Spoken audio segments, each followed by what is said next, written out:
DJ Tillu సినిమాతో తెలుగులో తనకంటూ ఒక ప్రత్యేకమైన గుర్తింపును సంపాదించుకున్న నటుడు సిద్ధు జొన్నలగడ్డ.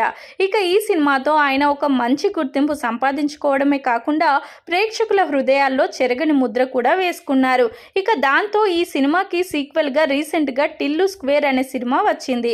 ఇక ఈ సినిమా కూడా సూపర్ డూపర్ సక్సెస్ని సాధించడంతో ఆయన భారీ సక్సెస్ సాధించడమే కాకుండా 100 కోట్ల కలెక్షన్స్ సాధించిన హీరోల్లో ఒకడిగా నిలిచిపోయారు. ఇక ఇక్కడి వరకు బాగానే ఉంది, కానీ ఇక టిల్లు క్యూబ్ సినిమాను కూడా చేయాలని చూస్తున్నారు. ఇక దానికి సంబంధించిన కథను సిద్ధం చేసే పనిలో సిద్ధు జొన్నలగడ్డ ఉన్నారట. ఇక సిద్ధుతో పాటు మరొక 2 హీరోలు కూడా ఈ సినిమాలో భాగం కాబోతున్నట్లుగా తెలుస్తుంది. ఇక ఇప్పుడు ఇందులో తేజ సజ్జాతో పాటు విశ్వక్ సేన్ కూడా భాగం కాబోతున్నట్లుగా తెలుస్తుంది. ఇక ఇప్పటికే సిద్ధు జొన్నలగడ్డ టిల్లుగా మంచి పాపులారిటీని సంపాదించుకున్నారు.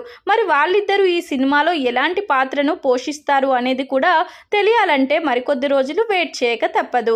ఇక ఇంతకు ముందు వచ్చిన 2 పార్ట్లతో పోల్చుకుంటే ఈ సినిమా మరింత మంచి కథతో ప్రేక్షకులందరికీ నచ్చే విధంగా ఉంటుందని సినిమా యూనిట్ అయితే తెలియజేస్తున్నారు. ఇక ఇప్పుడు సిద్ధు బొమ్మరిల్లు భాస్కర్, నందిని రెడ్డి లాంటి డైరెక్టర్ల డైరెక్షన్లో సినిమాలను చేస్తున్నారు.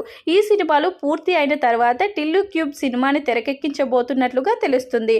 నిజానికి సిద్ధు ఈ స్టేజ్కి రావడానికి చాలా కష్టపడ్డారు.